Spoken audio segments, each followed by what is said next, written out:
بسم اللہ الرحمن الرحیم۔ سمرقند شمالی ایشیا میں واقع ایک عظیم ملک ہے اور ایک زمانے میں سمرقند کے لوگ زیورات سے بنے بتوں کی پوجا کرتے تھے۔ انہوں نے ان دیوتاؤں کو پہاڑوں کے ایک مندر میں رکھا ہوا تھا اور مندر خاص طور پر بزرگ راہبوں کے لیے بنایا گیا تھا۔ سمرقند کے مرکز میں اور بھی بہت سے چھوٹے مندر تھے۔ اس دور میں مسلمانوں پر ایک خلیفہ کی حکومت تھی جو اپنے حسن اخلاق، تقوی اور خوف خدا کی وجہ سے ایک مثال تھا۔ آپ میں آپ کے عظیم الشان دادا خلیفہ ثانی الفاروق عمر بن خطاب رضی اللہ تعالیٰ عنہ کی بہت سی صفات تھیں۔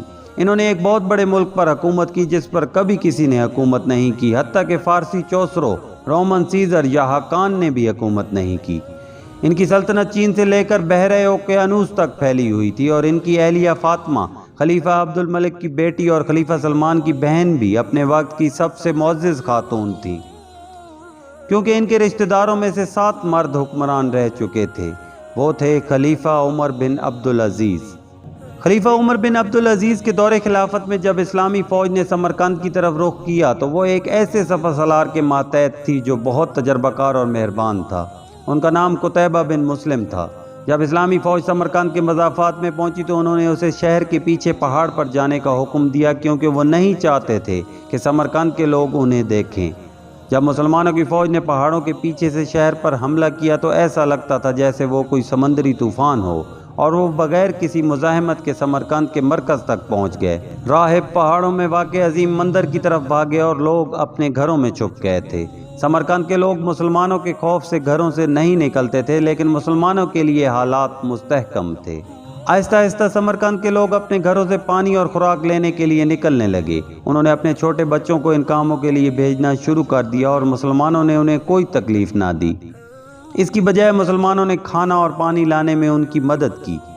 اس صورتحال سے سمرقند کے لوگوں کے دلوں میں اعتماد اور سکون کے جذبات پھیلنے لگے۔ نتیجتاً لوگ کچھ دیر بعد اپنی دکانوں، کھیتوں اور جائیدادوں کو لوٹ آئے۔ انہوں نے انہیں برقرار پایا جیسا کہ انہوں نے چھوڑا تھا، کچھ زیادہ یا کم نہیں۔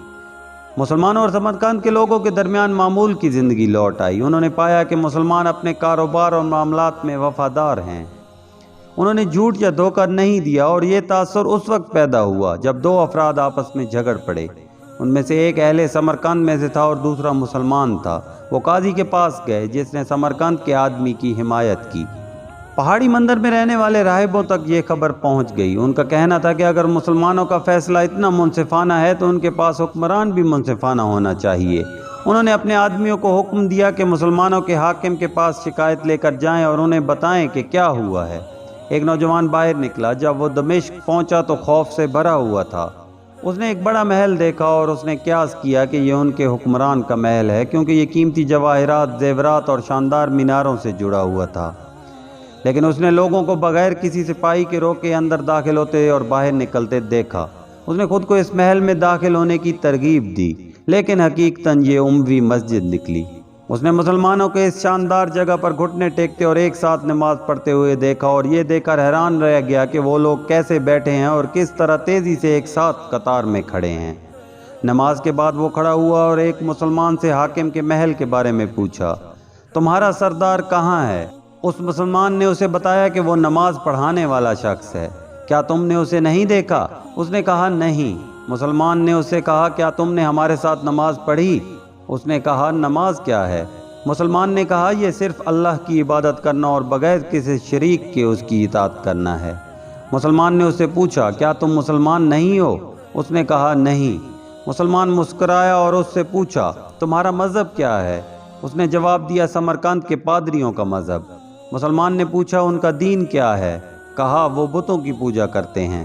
مسلمان نے اس سے کہا، ہم مسلمان ہیں اور ہم صرف اللہ کی عبادت کرتے ہیں۔ اس مسلمان نے خلیفہ کے گھر کا پتہ اس کے سامنے بیان کیا۔ وہ آدمی اس جگہ گیا تو اسے ایک پرانا مٹی کا گھر اور ایک بوڑھا آدمی ملا جو دیوار کو ٹھیک کر رہا تھا۔ اس کے کپڑے مٹی سے بھرے ہوئے تھے۔ وہ واپس مسجد گیا اور اس مسلمان کو کہا، میں نے آپ سے آپ کے لیڈر کی جگہ کے بارے میں پوچھا اور آپ نے مجھے ایک غریب آدمی کے پاس بھیجا جو مکان کی دیوار ٹھیک کر رہا تھا۔ نوجوان مسلمان اجنبی کے ساتھ اس گھر میں آیا اور اس سے کہا کہ یہی ہمارے امیر ہیں جو اپنی دیوار کو ٹھیک کر رہے ہیں۔ اجنبی نے کہا، میرا مذاق مت اڑاؤ۔ مسلمان نے اللہ کی قسم کھائی اور کہا کہ یہی ہمارے خلیفہ ہیں۔ سمرقند سے آنے والے اجنبی کو پادریوں کی یاد آئی کہ وہ کس قدر مغرور تھے اور وہ اپنے لوگوں سے آسانی سے بات تک نہیں کرتے تھے۔ اجنبی ابھی تک حیران کھڑا تھا کہ ایک عورت اپنے بیٹے کے ساتھ آئی اور خلیفہ سے کہا کہ وہ خزانے سے اس کا حصہ بڑھا دے کیونکہ اس کے بہت سے بچے تھے۔ اچانک عورت کے بیٹے نے خلیفہ کے بیٹے کو ٹکر مار کر زخمی کر دیا۔ وہ ایک چھوٹے سے کھلونے پر لڑ پڑے۔ خلیفہ کی بیوی تیزی سے اپنے بیٹے کی طرف آئی اور عورت پر چیختی ہوئی اسے لے گئی۔ خلیفہ نے اپنے بیٹے کے سر پر پٹی باندھی اور عورت کے پاس جا کر اسے پرسکون کیا اور اپنے ہی بیٹے سے کھلونا لے کر اس عورت کے بیٹے کو دے دیا۔ پھر اس نے اسے کہا کہ خزانچی کے پاس جاؤ اور کہو کہ وہ اس کی رقم بڑھا سکتا ہے۔ خلیفہ کی بیوی نے کہا کہ اس کے بیٹے نے تمہارے بیٹے کو مارا اور پھر تم اس کے پیسے بڑھا رہے ہو۔ خلیفہ نے اس سے کہا کہ تم نے اسے ڈرایا، اور رسول اللہ صلی اللہ علیہ وآلہ وسلم نے فرمایا کہ جو کسی مسلمان کو ڈراتا ہے اللہ تعالیٰ اسے قیامت کے دن خوفزدہ کرے گا۔ اس کے بعد خلیفۃ المسلمین اپنی دیوار کی مرمت مکمل کرنے چلا گیا۔ سمرقند کے نوجوان نے جو دیکھا تو اس پر حیران رہ گیا۔ اس نے ہمت کی اور عمر بن عبدالعزیز رضی اللہ تعالیٰ عنہ کی طرف بڑھا اور کہا، تم مسلمانوں کے امیر ہو؟ خلیفہ عمر نے جواب دیا، ہاں، اور تمہارا کیا کام ہے؟ نوجوان نے جواب دیا کہ مجھے قتیبہ بن مسلمہ سے شکایت ہے۔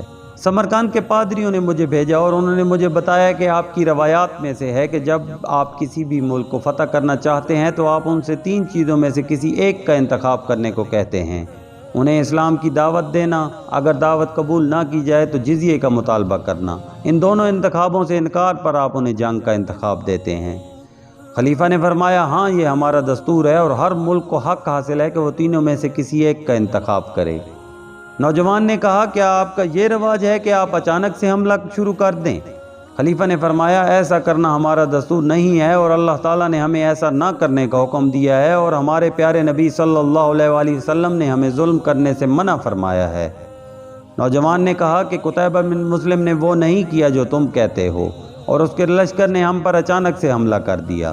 جب خلیفہ نے یہ سنا کہ قتیبہ نے حملے سے پہلے کوئی شرائط پیش نہیں کی اور صرف ایک طرف کی بات سننا خلیفہ کی عادت نہیں تھی، انہوں نے سمرقند کے گورنر کو خط لکھنے کا فیصلہ کیا اور چند سطریں لکھ کر نوجوان کو حکم دیا کہ وہ اسے سمرقند کے گورنر کے پاس لے جائے، جو قاضی کا تقرر کر کے وہاں ہونے والی ناانصافی کو دور کرے گا۔ وہ نوجوان دمشق سے سمرقند یہ سوچتے ہوئے مایوسی سے واپس آیا کہ قتیبہ ابن مسلم کی تلواروں کے سامنے ایک کاغذ کیا کر سکتا ہے۔ جب وہ سمرقند پہنچا تو اس نے وہ کاغذ پادریوں کو دیا جنہوں نے بدلے میں اس سے کہا، اسے گورنر کے پاس لے جاؤ کہ اس میں کیا لکھا ہے۔ نوجوان گورنر کے پاس گیا اور اسے خط دیا۔ گورنر خط پر مہر دیکھ کر حیران ہوا۔ اس نے خط پڑھا جس میں درج ذیل تھا، سمرقند کے گورنر کو، تم پر خدا کی سلامتی اور رحمت ہو۔ سمرقند کے پادریوں اور قتیبہ ابن مسلم کے درمیان ایک قاضی مقرر کرو، اپنے آپ کو قتیبہ کی جگہ پر رکھو۔ گورنر خط میں لکھی ہوئی بات کو ماننے کے سوا کچھ نہ کر سکے۔ اس نے جلدی سے قاضی مقرر کر دیا۔ قاضی نے مسجد میں ملاقات کے لیے ایک دن کا انتخاب کیا اور پادریوں کو ملاقات کے دوران حاضر ہونے کا حکم دیا۔ اس نے لوگوں کو قتیبہ بن مسلم کے پیش ہونے کا حکم دیا۔ قاضی نے قتیبہ کی غیر موجودگی میں مقدمہ سننا پسند نہ کیا، جو اس وقت بہت مضبوط کمانڈر تھا۔ وہ اس وقت دنیا کی طاقتور ترین فوج کے سربراہ تھے۔ قتیبہ اپنی فتوحات کو جاری رکھتے ہوئے چین پہنچ گیا تھا، لیکن قاضی نے اسے واپس آنے کا حکم دیا اور وہ 2 دن بعد واپس آیا۔ جب پادریوں کو معلوم ہوا کہ قتیبہ واپس آ گئے ہیں تو وہ بہت ڈر گئے۔ قتیبہ مسجد میں داخل ہوا اور اپنی تلوار رکھ دی اور جوتے اتار دیے۔ قاضی نے اسے اپنے مخالف کے پاس بیٹھنے کو کہا۔ قاضی نے پادری سے پوچھا، کیا دعویٰ ہے تمہارا؟ پادری نے کھڑے ہو کر کہا، قتیبہ بن مسلم بغیر خبر کیے ہمارے ملک میں داخل ہو گئے۔ اس نے ہمیں کوئی تنبیہ نہیں کی اور نہ ہی ہمیں اسلام کی دعوت دینے یا جزیہ پیش کرنے یا جنگ کرنے کا اختیار دیا۔ اس کی بجائے اس نے بغیر پیشگی اطلاع کے ہم پر حملہ کیا۔ قاضی نے سپہ سالار قتیبہ بن مسلم کی طرف متوجہ ہو کر پوچھا کہ اس شکایت کے بارے میں آپ کیا کہتے ہیں؟ قتیبہ نے کہا، جنگ ایک چال ہے۔ یہ ملک ہمارے لیے بہت بڑی رکاوٹ تھا اور جو اس سے چھوٹے ملک اس کے آس پاس موجود تھے ان میں سے کسی نے بھی نہ تو ہماری دعوت کو مان کر اسلام قبول کیا تھا اور نہ ہی جزیہ دینے پر تیار ہوئے تھے، بلکہ ہمارے مقابلے میں جنگ کو ترجیح دی تھی۔ یہ چونکہ ان تمام سے زوراور ملک تھا تو ہمیں پورا یقین تھا کہ یہ لوگ بھی ہم سے لڑیں گے۔ ہم نے اس لیے موقع سے فائدہ اٹھایا اور اچانک سے حملہ کر کے قبضہ کر لیا۔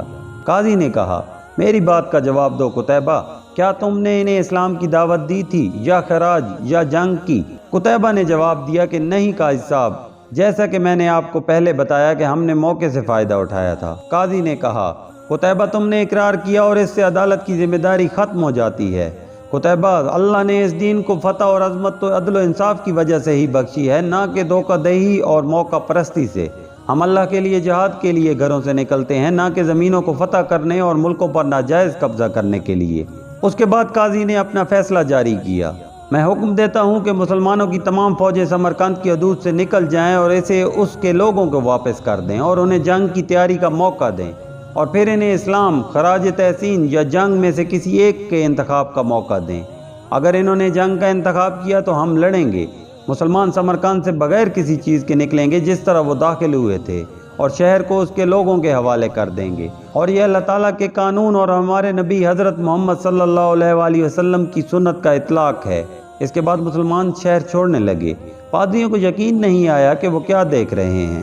سمرقند کے لوگ مسلمانوں کو دیکھتے رہے یہاں تک کہ وہ سب شہر سے باہر نکل گئے۔ سمرقندیوں نے اپنی تاریخ میں ایسا کبھی نہیں دیکھا تھا کہ جب طاقتور فاتح قوم کمزور اور مغلوب قوم کو یوں دوبارہ آزادی بخش دے۔ لوگ آپس میں سرگوشیاں کرنے لگے کہ یہ کیسا مذہب اور کیسے پیروکار ہیں۔ عدل کا یہ معیار کہ اپنوں کے خلاف ہی فیصلہ دے دیں اور طاقتور سپہ سالار اس فیصلے پر سر جھکا کر عمل بھی کرے۔